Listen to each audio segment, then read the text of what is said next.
sold to, you get out of your own mind and just feel like you're in a conversation. Like you would have to answer a question that they ask you directly. In a way, you forget where you are, and that's the magic of this. Now, I'm still working on this myself. I've only been making content for like 18 months, but if you go back to my first 50 videos, it really does feel like I'm talking at you instead of with you. The best tactical way to get better than this, other than just 100 reps, is to write and film your videos as if you're talking to one close friend. If you have to, just print out a picture of them and tape it on the bottom of your camera lens so you're literally looking at them as you record. And when you write your scripts, make it so like you're typing a text or recording an audio note directly to them. Over time, you'll get better at this conversational nature, but it will feel like you're having a one-on-one conversation. That's how you break down this barrier. Tone is one of those things that inevitably you will get better over time. The more you film, the more you forget that the camera is just a camera. All right, tip number 4 is direction. This may seem counterintuitive, but the best place to start when you're writing a story is the end. Figure out what the end is gonna be and then work backwards from there. I like to call the last line of my script the last dab, because I want it to be so memorable that if that's all someone heard, they'd be willing to share it with a friend. In short form video especially, the video is designed to loop. So the last line is actually a setup for the first lines as it replays. I think of this a lot like baseball. The 9-hitter is supposed to set the table for the top of the order. It's the exact same thing with the last line or two of your video. When you're thinking about how to write the script, focus on where you want to take the viewer. What do you want to leave them with? What do you want the last thing they hear to be? Then you can work backwards from there and build up that dance in the middle. When I think about someone that does this super well, it's Christopher Nolan. Think about his films, Tenet, Inception, Interstellar. These are extremely complicated plot lines that inevitably he had to work out the end before he could build up the conflict in the middle. Now, you're probably not shooting feature films, but this same logic can be applied to all types of content. Usually when I'm writing scripts, I'll write the first and last line, I'll go in between, create a bunch of space, and then I'll fill it in. That's a good tactical way to try to get better at this. All right, tip number 5 is a concept that I call story lenses, and it's a way to get better at producing unique content for social media. In today's day and age, finding a cool topic is not enough. Unless you're super niche down, there's likely dozens of other people that are talking about that same topic. So how do you differentiate? A story lens is your unique angle or spin on a particular story. Imagine a beam of light. The beam of light's coming across the screen. The naked beam, everyone looks at and sees the same thing. It's like this white beam of light. But as soon as you put a lens or a prism in front of the light, what people see will look differently than the main beam. Think of that prism or that lens as your story lens. It's your unique fingerprint and how you uniquely tell the story about that topic. Let's take an example. When Taylor Swift went to the Super Bowl, the most common lenses would have been to talk about what she's wearing or when she's getting there or what her facial reaction is to something. A lot of people covered those exact same stories. A less common lens would be to talk about a prediction for what you think might happen. Less people would have that. But an even less common lens would be to talk about the business impact that she was driving on the NFL for being at the game. And that's the lens that I chose to take because I thought I could be a category of one. That's why I ultimately made this video and it pulled 1 million views. It was different. My story lens was something unique that people hadn't seen before. All right, the last tip, number 6, is the hook. Now I left this for last because everybody always talks about the hook first. And it makes sense. It is very important. If people churn on the hook, the rest of what I talked about doesn't really matter. So I've got 2 ways to level up your hooks. The first is that your first line should be as punchy and as indicative of the plot as possible. If the video is about your best garden techniques, the hook should be some derivative of these are the best garden techniques for X, or I've got these garden techniques, or this thing is a garden technique that you should study. You shouldn't start your hook with some open, opaque line like, wait till you see this, or you're never gonna believe this. Because if the first line doesn't immediately grab the viewer in short form video, you're dead. The second point on hooks that's extremely powerful and something I overlooked for a long time is that visual hooks are 10 times more effective than audio only hooks. What does this mean? When you're on the screen and you're saying something, but the only thing the viewer can see is your mouth moving and maybe the captions dancing, that's gonna be way less effective than if you put a visual on the screen for them to look and react to. Because people's eyes perceive faster than their ears can hear. So you want to complement what you're saying with a visual on the screen. This is a visual hook. Somebody that's really good at this is my friend Kevin from Epic Garden. If you watch his videos, he immediately shows a visual that confirms what he's talking about. Like this one about strawberries. Before I hear anything he says, I see a strawberry on the screen, it's vivid red. Immediately I know this video is going to be about strawberries. If I like strawberries, I'm going to stick around to see what he's saying. Now I've started testing this and I've noticed the visual hook aspect has been super helpful at retaining viewers. So in summary, when you're thinking about your hook, get to the point, and show while you tell. All right, that's it for this one. If you like this video and got value from it, I host a free community for people that are trying to level up their content. Creators, entrepreneurs, marketers. It's called Wavy World. I've got all types of videos like this: how to pick content topics, editing tips, how to create formats and series. If you need content to help improve your business or build your personal brand, you should be in there. It's completely free. In the meantime, keep me posted on what you thought of this video, and we'll see you guys on the next one. Peace. Let me guess. You're thinking about going to therapy. And as a therapist myself, of course I'm going to say that's a great idea. But first, let's talk about the things they don't tell you. First of all, you're going to say, fine, like 300 times. Spoiler alert, your therapist has multiple options. And how does that make you feel? Yes, they actually use this phrase, and yes, they actually want to know the answer. Then there's the crying. Like 1 minute you're talking about your raise that you got at work, and then the next minute you're talking about how when you were 6 years old, your mom left you in the aisle in the grocery store because she went to the next aisle to get some milk because she thought that you were right there next to her. Come to find out, that's when your abandonment issues started. And homework, yes, there's homework. But here's the thing, by the end of it, therapy could actually make you feel better. And you'll be like, why didn't I start this sooner?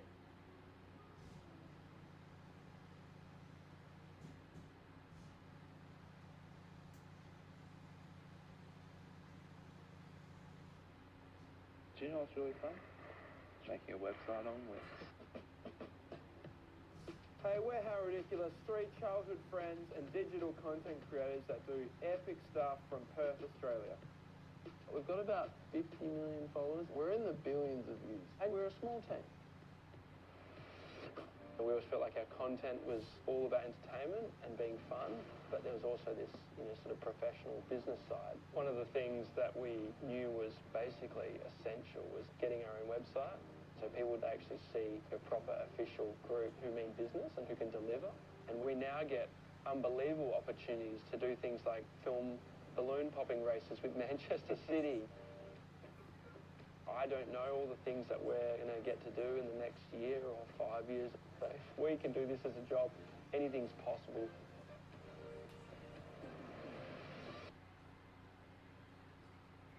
Here's some amazing YouTube advice from 10 very successful YouTubers. Let's get into number one. Any of you listening, if you, especially if you have 0 videos on your channel, your first video is not going to get views. Period. It's not. The first 10 are not going to get views. I can very confidently say that.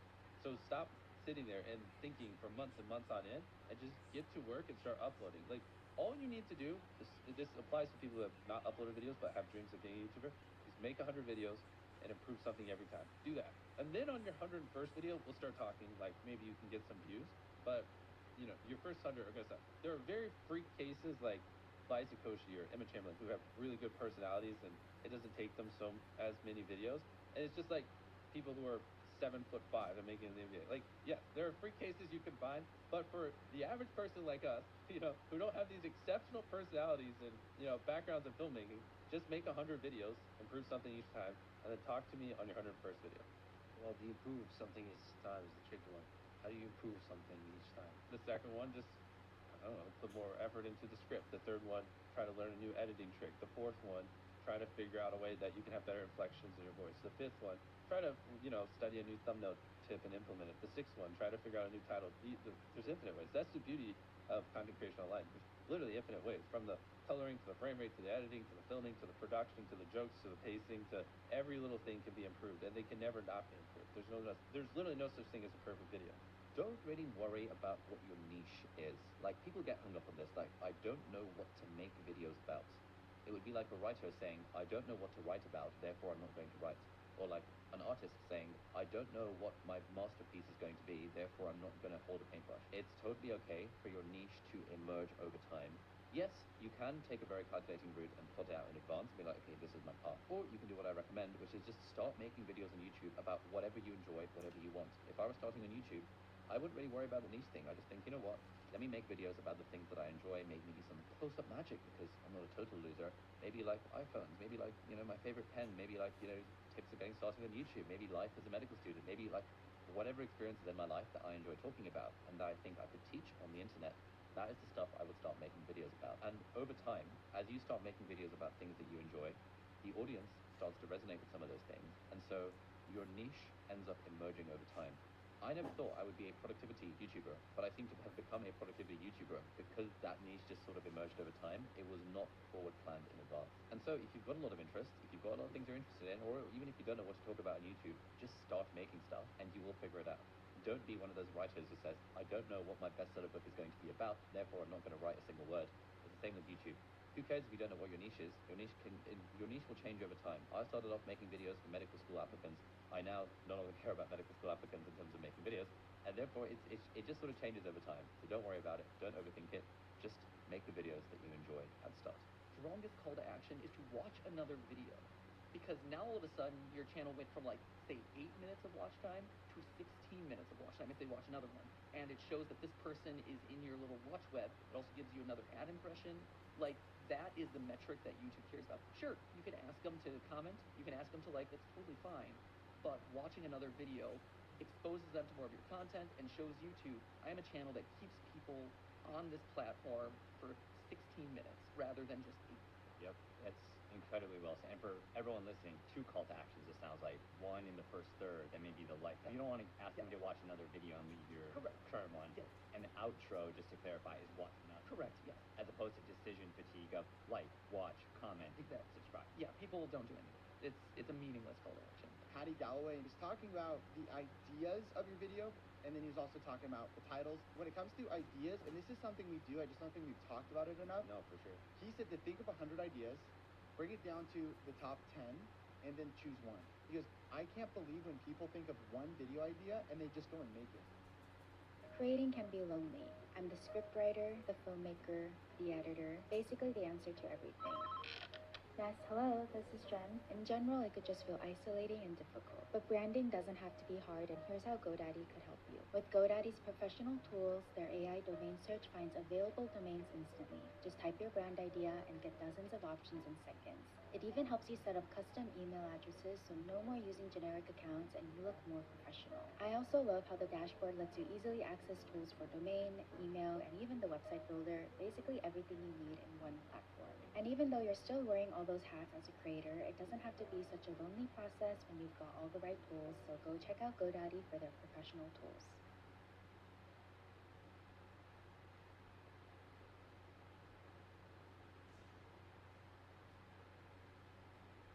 At Signable, Slack integrates with our help support system, meaning that support tickets that come in, everybody has visibility of those. We can use the hive mind to get an answer quickly to the customer. We have a response time of under 2 hours. It's unimaginable to think what it would be like working at Signable without Slack.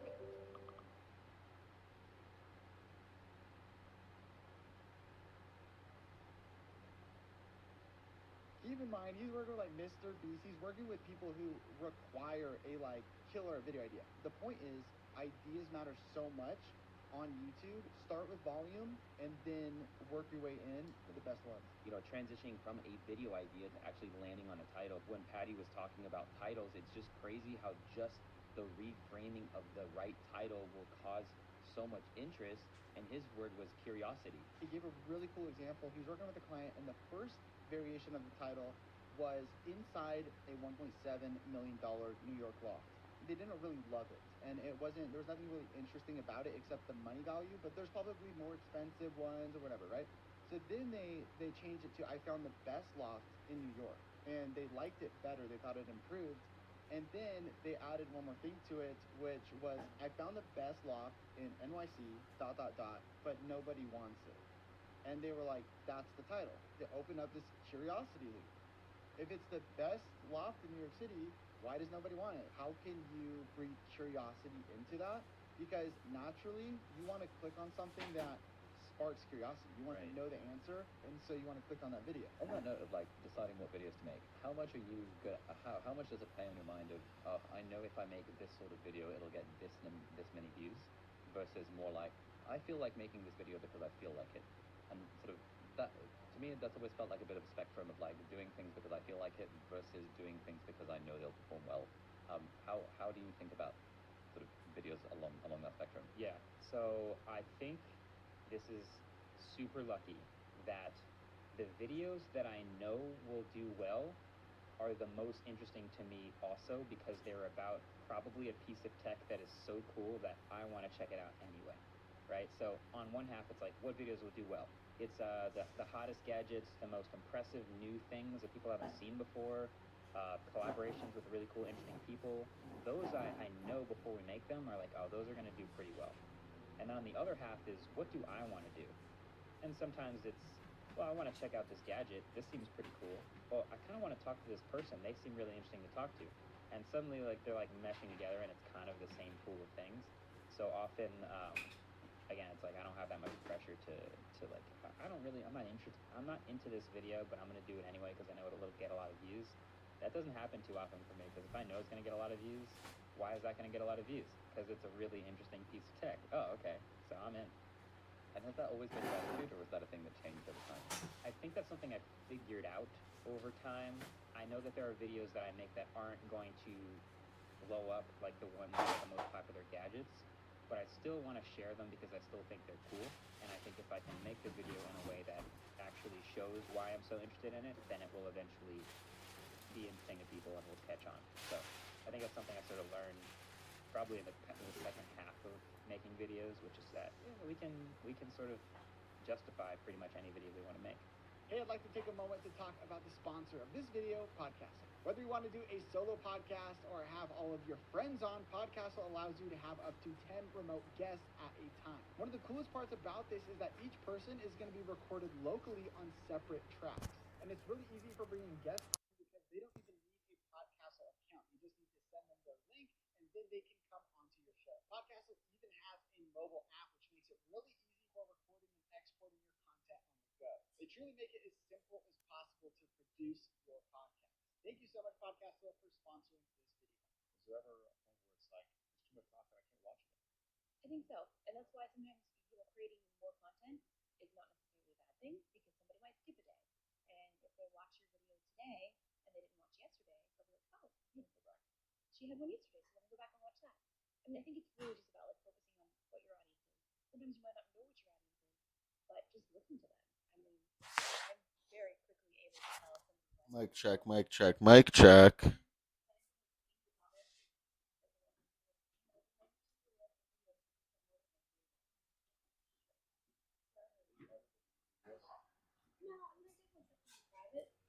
Mostly because it was just like announcement videos.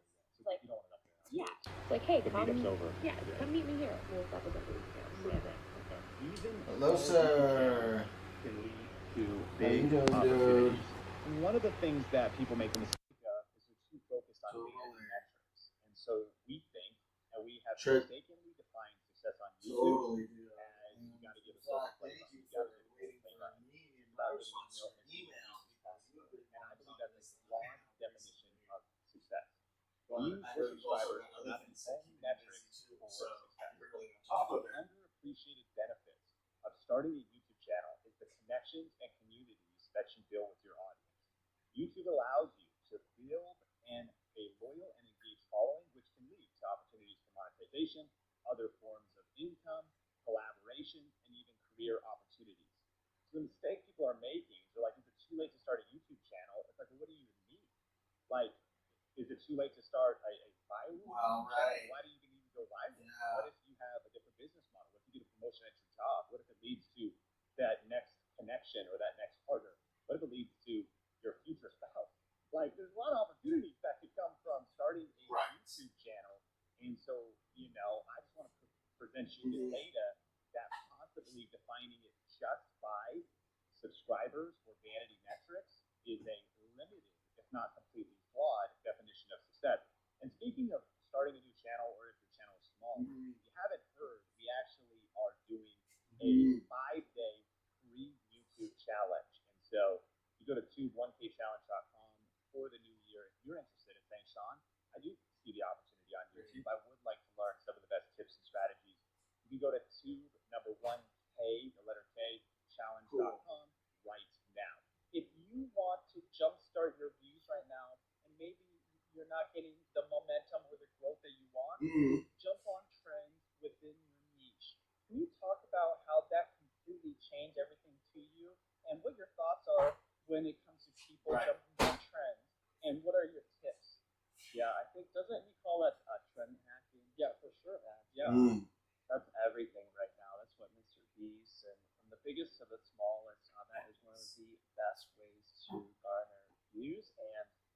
audience and following the subscribers and such. And so for me, it's kind of funny. I know if I have a gadget, a product that is maybe about to be released, if I get maybe a pre-release review unit, then it's almost like for certain, okay, well, people are going to be searching about it and talking about it right on that release date, and so that video will do well. Now, of course, you don't always get that product early. That's very hard, especially when you're first starting out. So maybe if that product just releases, then I can maybe go buy it and then quick in a couple of days turn around the video. That will often do well. Another thing is seeing that wave, that trend, the virality of something before it hits. I was on that wave right before it started to take off, and that's why I think I made it just a well condensed little review video on hoverboards, and then YouTube really liked it. And it's like, okay, here's the authority on hoverboards, and so when all these people are searching for hoverboards and how to buy one and stuff like that, I was the one that they promoted. And so there's a lot of, it's easier said than done, but trying to stay ahead of the curve on what that next trend is going to be, and then riding that wave. And then you got to remember that that wave will finish, it'll crash down, and then you got to paddle back out and then find the next one. Right. Survives forever. So I see a lot of people, even myself. Oh, right, yeah. They're already well to help out. If I only did hoverboard reviews, my channel would be dead, and I hate to pivot. And I like all things tech anyway, so that was kind of a natural fit. But yeah, always looking for that next wave is really key. So what's the secret to creating a good short? A lot of B-rolls. Everything that I state, I have a B-roll. Like, and then the doctor came in with this interesting device, and I showed the device. So every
do you find that there's more overlap or almost no overlap? So I personally actually disagree about what you just said about tech videos. Interesting.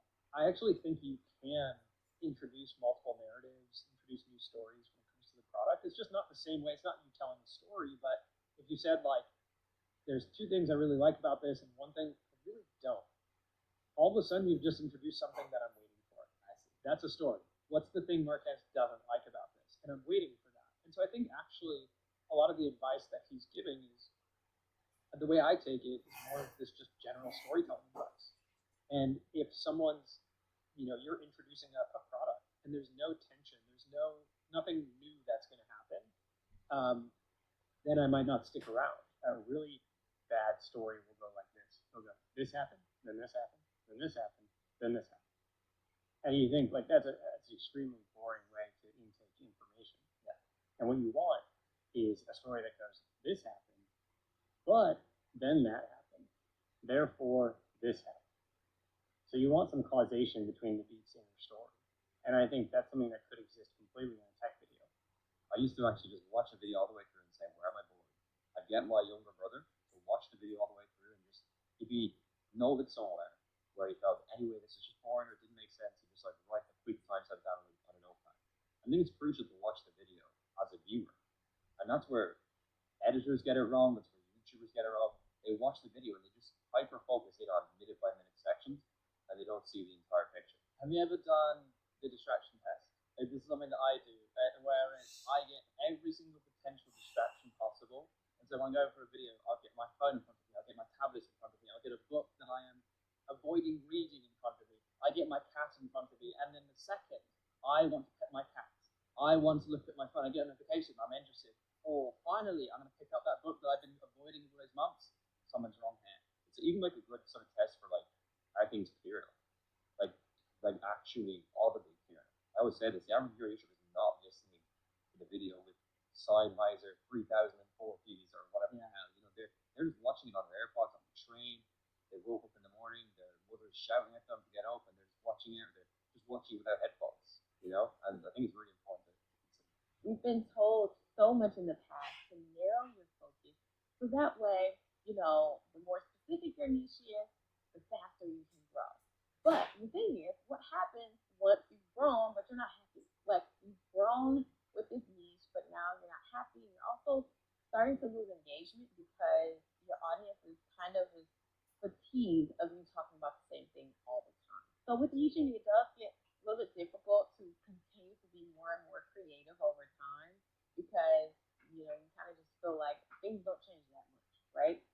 So layering is a little bit different. It's about taking the layers of who you are and what you want to connect with your audience on and creating your content strategy based off of multiple pillars, but ultimately one base layer, which is going to be your most defining trait and your most defining content pillar, if you will. So for me, for example, entrepreneur life or entrepreneurship in general, is my base layer. When most people think of me, they think of entrepreneurship, branding, productivity, social media tips, and marketing strategies. So those are like my base layers. That is what I'm known for, and that is what I create the most content about. However, I have not so much so because a video on how to grow on YouTube or how to get monetized has gone viral, I have not been gone in and like only created content about that thing. Instead, I continued to build on that and create content that then represents who I am and not just what I do. And that is the key difference between niching and layering. Your on-camera presence is extremely important because if you're talking about something, but it seems like you lack conviction or you lack confidence in the thing you're talking about, then generally speaking, people are not going to want to listen to you for a long time. And so one of the questions that I got from you guys was, Joshua, how do I break free from camera shyness? That's a real thing. Like, how do I break free from being shy in front of the camera? I want to start a personal finance YouTube channel, but I don't feel confident enough. I remember I saw a video a while back. It was a Graham Stephan video, and he was talking about literally this exact same thing. He posted something on Reddit saying, I don't feel like I'm confident enough or have the personality to be a YouTuber. I don't have the personality, balls, or charisma to start my own channel. I am not the type that would do well in front of the camera. But thankfully, after years of doubting myself, I just finally got to the point where I just said, I'm going to film a YouTube video, and I'm going to get over my fear about putting myself out there. Listen, guys, if you want to break free from camera shyness, if you want to have more confidence on camera, I could sit here and I could give you, exercises. I could say to you, listen to music that's going to hype you up before you start recording, or, say to yourself in the mirror 100 times, I'm confident, right? Certainly that stuff could help a little bit, but it's not going to fit the root cause of the problem. And the root problem, the reason that you're so shy in front of the camera, the reason that you lack confidence, is because you care too much about what other people are going to think about you. I mean, think about this for a second, right? Are you shy in front of your mom or your dad or your best friend, right? You're probably not shy in front of those people because you trust them, because you know that they're not going to judge you for who you are. But the moment you get on camera, you are aware of the fact that there are going to be thousands of people, potentially tens, hundreds, millions of people who are watching you who could potentially judge you, and that's what makes you shy. That's what makes you lack confidence when you're in front of the camera, because you just care too much about what other strangers are going to think about you. I know it's a lot easier said than done, and it's going to take practice, but you cannot care what other people think about you. If someone feels like they want to judge you because of the way you look, of the way you talk, the cadence of your voice, whatever. If somebody feels like they want to judge you because of that, understand it has nothing to do with you. Them judging you is just a reflection of themselves. Like, they're making fun of you, they're saying things about you because they feel bad about themselves in those areas that they're making fun of you for. Or perhaps they're just jealous of you because they lack the confidence themselves to also be in front of the camera, but you're taking a step and you're getting in front of the camera, and because of that, they're jealous of you, so they're just going to make fun of you, right? Listen, guys, you are going to have haters. It's inevitable. If you have an audience that's big enough, there will be people who comment on your videos, who say mean things. But listen to me, the overwhelming majority of people who comment on your videos and who watch your videos are going to be supportive, are going to be kind, are going to be encouraging, and so you shouldn't be concerned about being yourself in front of the camera, because most people are going to love you for who you are. You will have the haters, of course, but that's very few and far between. Whenever people ask about starting out, they're like, oh, I really like tech. I want to make videos about tech. Any tips for starting? Make sure you really do like tech, right? Because again, you can make videos about tech every day for the next year, and maybe you'll kind of get sick of it. Like, that's real. That's a real valid feeling to have. And so I often equate becoming a professional video creator in tech.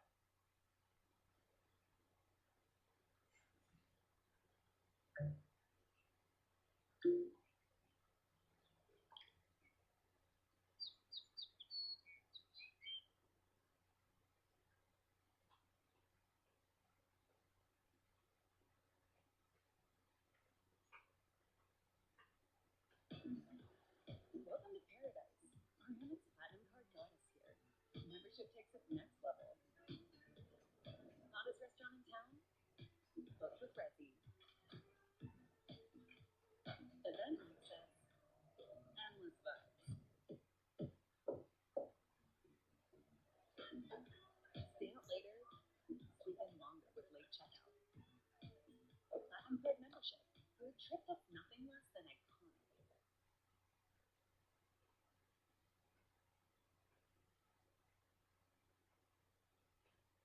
Or in any product-related thing, kind of like becoming a professional athlete, in that everyone can have fun making videos, and everyone can have fun, let's say, playing basketball, for example, going to the park with your friends, playing basketball, whatever. But turning it into a job requires not just a high level of skill, but like an extra level of time dedication and like actual resources being poured into it to get to the very peak level to be able to turn it into your job. Yeah. And that's the same thing with making videos. Like, if you can be happy making videos for fun and never making a dime off of it, and maybe someday it hooks and you can spend time on the strategy and actually turning it into your job, that's great. But you should be happy making videos and never making a dime off of it, as if you're like playing basketball in the park. And if you're getting burnt out playing basketball in the park, it's probably not going to be a great idea to try to become a professional basketball player. Same thing with creating videos. First big lesson is that the numbers really don't matter. If you set a goal for yourself to get 10,000 subscribers, 100,000 subscribers, 1 million subscribers, well, once you get there, it's going to be awesome. It's a reason to celebrate. You hit this But the next day, you're going to have to set a new goal, and you're going to be moving towards a different objective. And in the end, what does 1 million subscribers really mean? Like, what to you is 1 million subscribers? I think the biggest question that you need to ask yourself is, why do I want 1 million subscribers? Like, what is the purpose of that? Because having something like 1 million subscribers doesn't necessarily mean that you are successful. So you have to think of, what does success mean to you? Does it have to do with your income? Does it have to do with just having a place to have a creative outlet? Like, what is the purpose of making videos? And we set these goals for ourselves, like getting to these different subscriber milestones or these different objectives. But a lot of times we don't take the time to take a step back and actually think of, well, why do we want that? Why do we need this in our life? So one big thing that you can take away from this is, don't set your goals based around just getting a bright, shiny plaque. Figure out what it is that you actually want, and what goals do you need to set to be able to obtain that. And what happens when you actually get there? Are you done? Are you going to be setting new goals? Like, think through the longevity of what you're doing, rather than just thinking short term and trying to get this one number goal. What's the best advice you've ever gotten? The best advice? Right? You're crazy until you're successful, then you're a genius. For a lot of people, when you're grinding a small channel, people think you're too obsessed. You're a weirdo. Stop only making videos. Like, get a life. Be realistic. People will convince you you're out of your mind for wanting to do this. But then once you're successful, they're like, yo, your drive, your tenacity was great. But it's like, yeah, well, where was that back then? You know what I mean? I didn't get that when I was a small channel. And so I think you're crazy until you're successful. You're a genius. Make a channel, make a video, and upload it. I think that is the hardest barrier to overcome. People focus on the equipment. They focus on, I don't have this, I don't have this. And I think the actual most difficult obstacle is putting up a piece of content that might not be your best and just seeing what happens. I think you have to make a certain amount of videos before you find your niche. So often in the media, they focus on this person didn't even know what they were doing, and they woke up and they suddenly had 1 million followers because the video went viral. Everything is strategic. Even those situations are strategic with the algorithm or the type of content. So, yeah, I think do it. Embarrass yourself. Do what you need to do to get over that first fear, and make it a habit of just uploading and putting yourself out there. What are you going to do when you grow up? I want to be a YouTuber. My man. All right. What are you going to talk about? I don't know. You'll figure it out? Are you making some content now? Yeah. What are you talking about? Your life? Your interests? The stuff you're into? What are you into? Like gaming. Mm-hmm. Can you do me a favor? Don't ever worry about how many people are subscribed to your channel. The number one reason kids use on YouTube is they care too much about how many people are subscribed to them. Just be patient, make good content. Nobody was following me for a long, long time. Longer than you were alive right now. Got it? Do you understand? You promise? Promise. All right. Great. Awesome. You got to start before you're ready. Like, since I posted that video, it's been 11 years. And I just look back and I'm like, man, that little kid just got on camera. He wasn't ready. I wasn't ready. I didn't know all the steps. I didn't have all the right answers. And neither do you. And even after this challenge, you're going to get your battle plan. You're going to get a napkin plan with steps to take. But you're still going to say, I don't think I'm fully ready. You're not. That's why you have to start before you're ready. You got to start messy. You got to punch fear in the face, punch perfectionism in the face, and press record. You got to just press record. Of course, as you go, you can level up, and we say small tweaks lead to giant peaks, but you got to start before you're ready. Type start in the comments. It makes me think of Joey, Dr. Eye Health, who just started. There he is. Before the pandemic, he came to our event, our annual event called Grow With Video Live, and he started watching Think Media. He had never posted a video. He was working, he's an eye doctor working in an eye clinic. He wanted to start shifting online. He wanted to start creating freedom. He wanted to start creating extra income online. sharing his message, helping people with eye floaters and contact lenses and all the stuff he was doing in his local business practice. He wanted to start sharing it with people around the world, but he didn't know how to operate a camera. He didn't know how to edit a video. He didn't know what to say on camera. He didn't know how to structure a video. He didn't know how to title videos and make thumbnails. He didn't know. But listen, he just started. His first video he posted July 12th in 2018. Really not that long ago, right? And so he posted his first video today. He's at 374,000 subscribers. He started watching Media, kind of dabbling a little bit, no prior experience with cameras. And then eventually he actually joined a program called Video Ranking Academy. And then he started to take YouTube seriously, and he grew 100,000 subscribers in just 1 year's time. And so and since then he's just been growing. Look at, there he is, a picture trying to operate a camera, trying to figure out, maybe you have that overwhelm of tech. You can figure it out. You got to just start before you're ready. You know, maybe you have that, I don't really know all the answers. You don't need all the answers. You got to just start. I heard Zig Ziglar say it this way: you don't have to be great to start, but you have to start to be great. This is a 15.6-inch display monitor. It gives me so much more information and detail in regards to what is actually being captured in camera, therefore allowing me to be a better director, with better insight and advice. Additionally, what I really love about this broadcast monitor is its portability and safety. I mean, you get this thing and it immediately comes with this nice, sturdy, and secure kit. And everything is sealed in here. At Ralph's, you never compromise. You get up high quality that's guaranteed fresh and down low prices that are lower than low. With quality and savings that add up, Ralph's shoppers never compromise. Ralph's, fresh for everyone.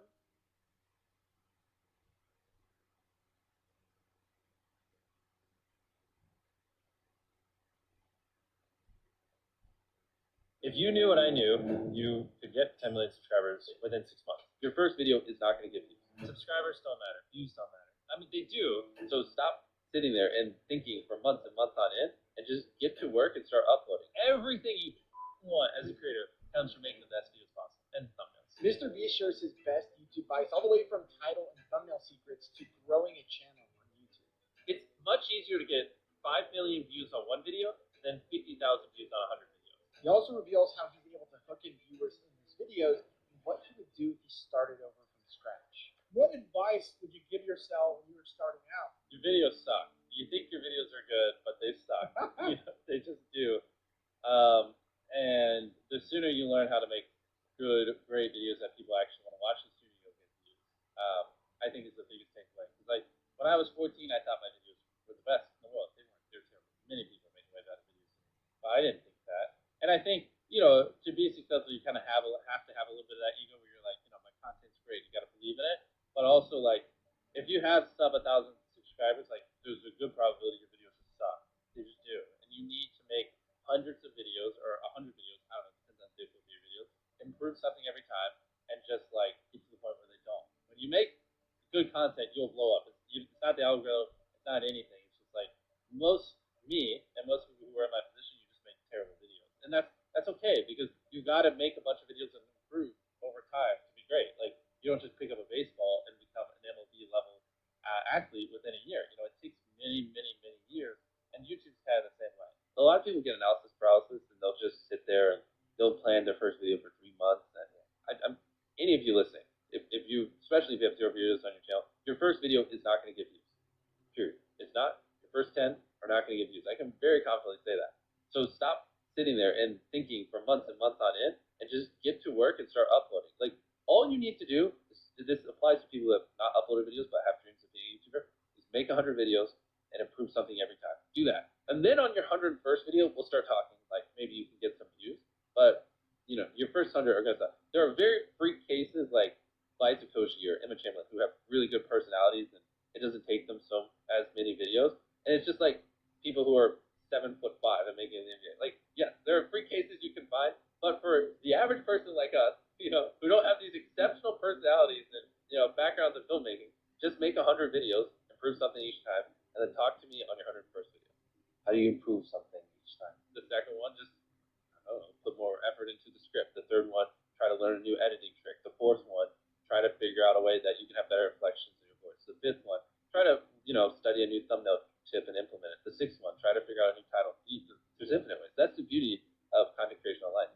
Literally infinite ways, from the coloring to the frame rate to the editing to the filming to the production to the jokes to the pacing to every little thing can be improved, and they can never not be improved. There's literally no such thing as a perfect video. What YouTube wants is they want people to click on a video and they want to watch it. Like, at its core, that's what it is. Now, you can draw little lines and go as deep as you want into how to get people to click and how to get people to watch. I mean, essentially, by studying the algorithm, you'll learn that you're more studying human psychology, right? What do humans want to watch? Anytime you say the word algorithm, just replace it with audience, and it works perfectly. Like, the algorithm didn't like that video? No, the audience didn't like that video. Literally, that's it. If people are clicking and watching, then it gets promoted more. And that's literally all the algorithm does, is reflect what the people want.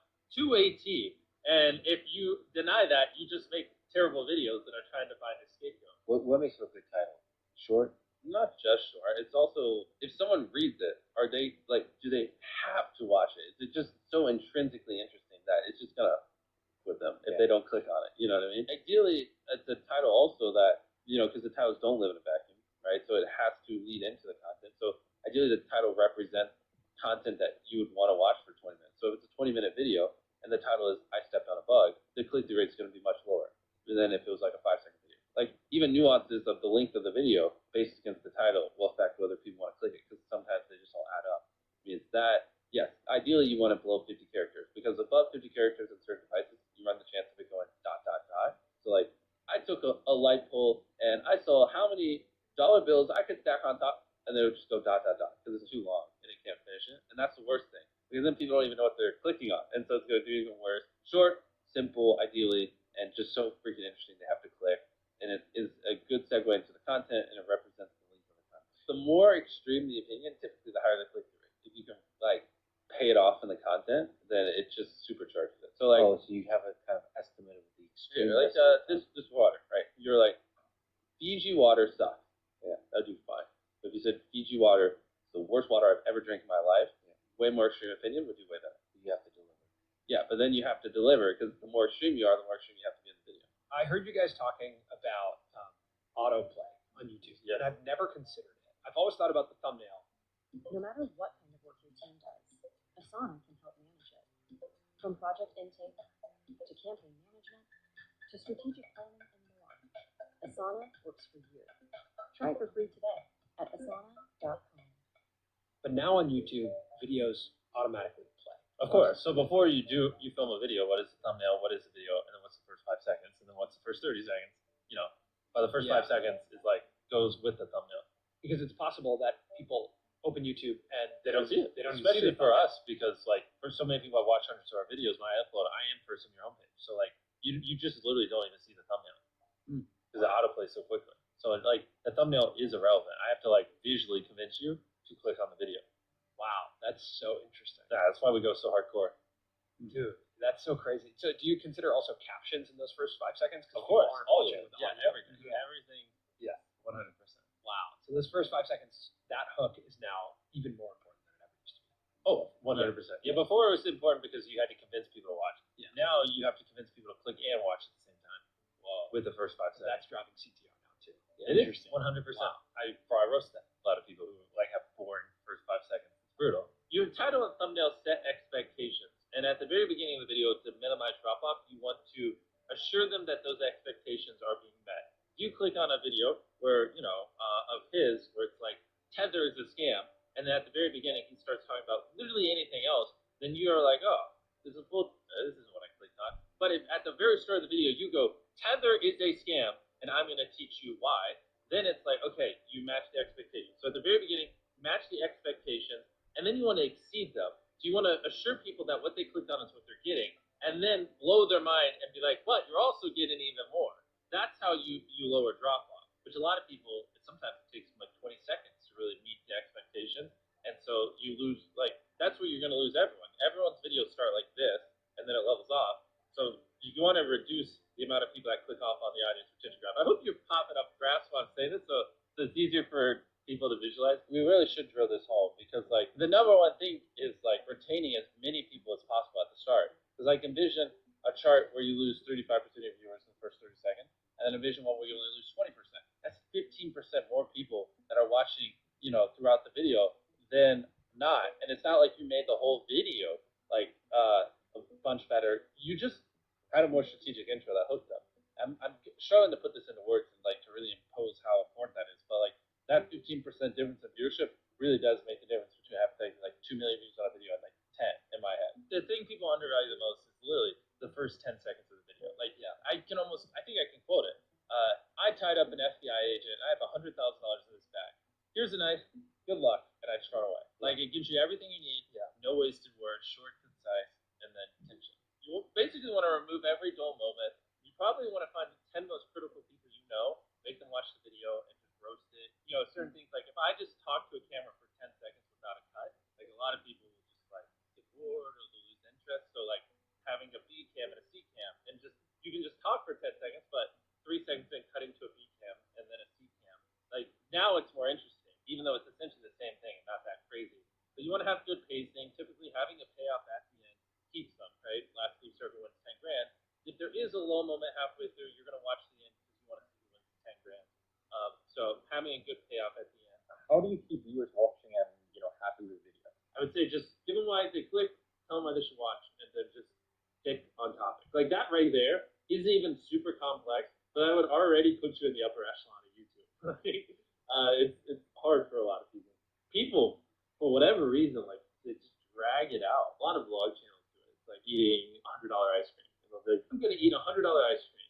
But first, and it's like earlier in the day, and it's just stuff that has nothing to do with what you clicked on. It's like them birthday shopping for their mom, and it's like that's not why I came here.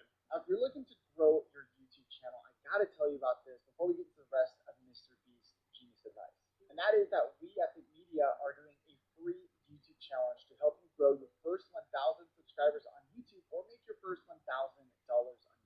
To sign up for free, all you have to do is go to tube1kchallenge.com or check out the link down in our description. During this free challenge, Sean Cannell, the founder of Think Media, is going to be showing you guys how to grow your YouTube channels and make money online with YouTube. So click on the link to sign up today or to check out when our next challenge is going to be.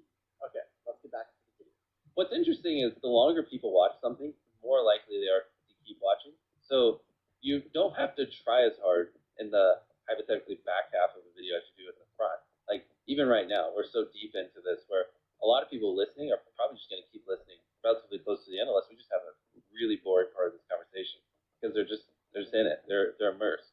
And so a big, like to really boil it down to a simple level, you just want to give people where they're immersed in the content and then just kind of hold them there. The thing is, it's all knowledge. It really is. And like every time I say this, people debate it to the end of time on Twitter, but I don't care. Like I could start a new channel tomorrow with not using my face and my voice, like without ever promoting it, and in 6 months have 20 million subscribers. I just could. Yeah. It's purely knowledge. Like if you knew what I knew, you could get 10 million views a video, and you could get 10 million subscribers no matter where you are right now within 6 months. It really is just knowledge. And I can already tell you, 90% of the people watching, they don't agree with that. They don't, and everyone has excuses, and they're always like, no, it just doesn't work like that to me. You don't understand. But I mentor a lot of people. I see it even to this day. I still see it all the time. It is possible. It is simply knowledge. And the second you accept that it is knowledge and you start your, for me, 10,000 day journey of learning, for you, whatever it is, if you want to be less hardcore, and like actually figuring out, what makes a good video, what does my audience want, how can I elevate, and then you take that knowledge and you just assume that I will never understand what the perfect video is. And every single day I just need to be devoted to learning as much as possible and improving as much as possible, and I got to improve every video as much as I can, then there you go. There are tons of viral ideas that people can do that don't require money. It does not require money to go viral. Like, at one point, one of my most viewed videos was like spending 24 hours in the desert. We just grabbed a tent, some stuff, and we went in the desert. And it got like 60, 70 million views. I have so many videos where we spent hardly any money, like the no food one, or I'd have to pull up the channel and go through it, that have gotten tens of millions of views, and they would have gotten 10+ million views even on a small channel. So people who say, oh, well, I could be Mr. Beast if I had money. Well, A, I didn't start off with money. I was poor. I had no money, and it took me like 7 years just to buy a camera, saving up from YouTube. And B, some of our most viewed videos, literally, like anyone can do. The best way to get views, in my opinion, I think it's better to really, really focus on quality if you're a very small YouTuber. And you can upload a video a day and like all the videos be average.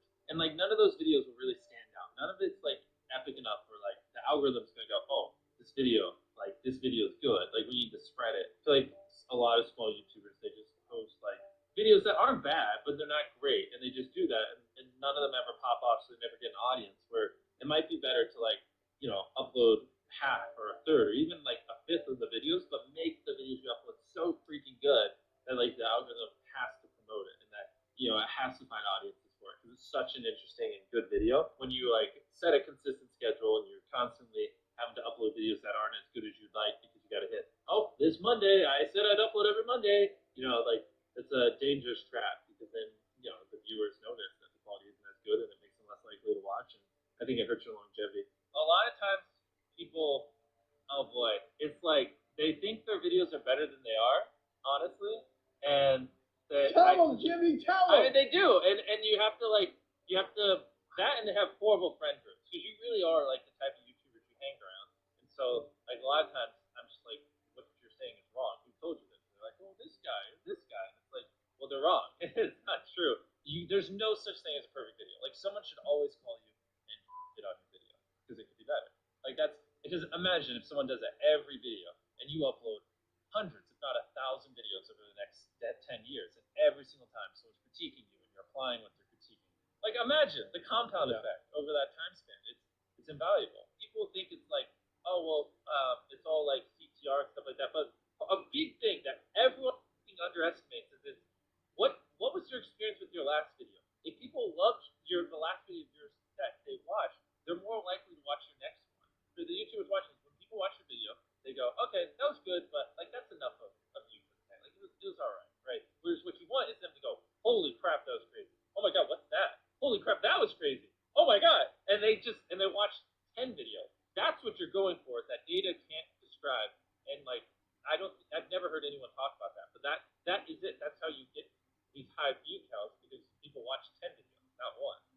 It's okay to draw inspiration from me, but just don't do what I do to a T. It's not like $1 versus blank. Yeah. I'm the first person to do it, but I just saw that format, and I was just like, how can I do that 100 times better? Right. How can I put 100 times more creativity into it? How can I level up the editing by 100 times? How can I spin blah blah blah? Yeah. And that's always my mindset. How can I if I get inspired by something, how can I do that but 100 times better and make it my own?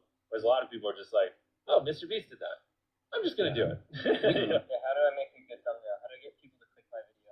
You want it to be simple. You want them to be able to when they're scrolling through their suggest, through their homepage or whatever touch point, you want them to instantly be able to understand what you're conveying, and you want them to feel some type of emotion. You know what I mean? The way I like to phrase it is, you want to make it so interesting, or spike their curiosity or whatever emotion so much that if they don't click it, they'll wonder. Before they go to bed, what happened? You know what I mean? Like an example would be if you upload a video, I rode a skateboard with 1,000 other people on it. And people are falling off the side or whatever. And I'm envisioning a giant skateboard, people hanging on the side of it. Maybe it's about to go off a big ramp. If you don't click that, you're gonna be so curious. It's gonna be on your mind. Later in the day when you're daydreaming, you're gonna think what happened? What happened to those 1,000 people on that skateboard? That's kind of a mindset I think you should have in making thumbnails. How often do you change a thumbnail on a video? Is that something you usually stick with one, or you try? Well, so I think we get better at making thumbnails every year. So it's more, when I upload a thumbnail, I usually think it's good, and I don't change it most of the time. But what happens is 3 years later, I look back and I'm like, oh, that's a horrible thumbnail. And so it's usually every 2 years we just go back and update a lot of our older thumbnails just because they're terrible. That's just with the new knowledge we have and what we've learned. And funny enough, that actually usually does help quite a bit when we update the thumbnails on old videos. They usually do see a little bit of an uptake, because they're just, if we take an old thumbnail where it's seeing if whatever, 100,000 max can stop a car, and it just looks terrible. And then with the new stuff, I know we zoom in a little bit so it's a little more visible and make things look better. Then magically it starts doing a little bit better, because now people actually understand what it is, because I'm not as much of an idiot anymore. In 10 years, YouTube's going to be bigger than television ever was for culture, in America at least, in my opinion. And so I think a lot of people underestimate that, and I don't think people really understand just how, to be one of the top creators on the biggest social media platform, and that will also be the biggest in 10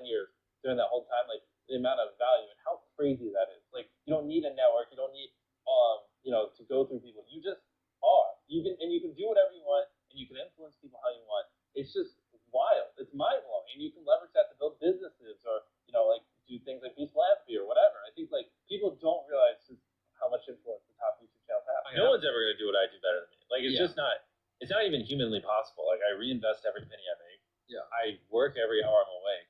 I devote every atom in my brain to solving this. I hire the best people on the planet.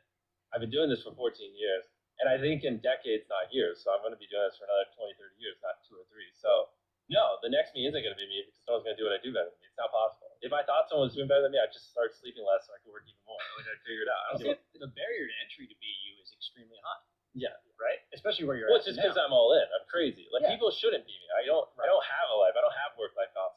My personality, my soul, my being is making the best videos possible, entertaining my fans as best as I can. Like that is what exists on this planet. And I don't recommend it. You know, like you should have work-life balance. You should not devote your entire life to this one thing. Like go have fun. Like, you know, I'm miserable a lot of times. I have a mental breakdown every other week because I push myself so hard. Like I don't recommend it, you know.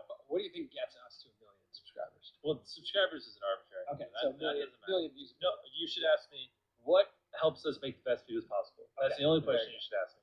Subscribers don't matter. Views don't matter. I mean, they do, Yeah. but all that comes. Everything you want as a creator comes from making the best videos possible and thumbnails. But it's easier to, you know, make thumbnails. The video part's the hard part, and that's the thing that you're known for. Ask, how can I make my videos better? Do that every single day for years, and then you'll probably get views. Get ready for the best summer day in LA. Universal Mega Movie Summer at Universal Studios Hollywood. Because something better. Something from the past. There's something behind you. Don't miss the all-new Universal Mega Movie Summer, now through August 10th. Visit UniversalStudiosHollywood.com for details.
Framer feels like a design tool, but it ships fast, modern websites.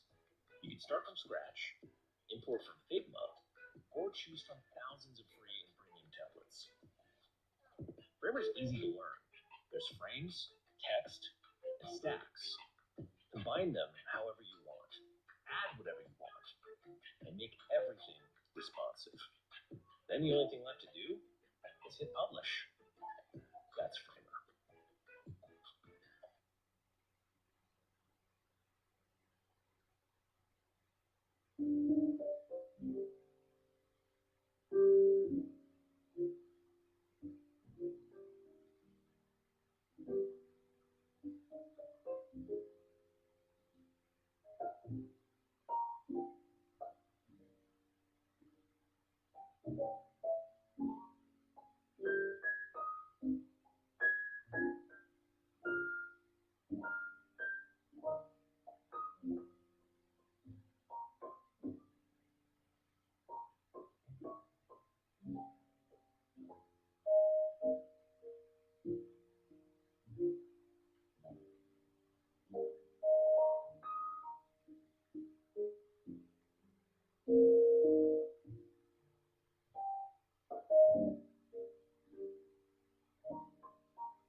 you.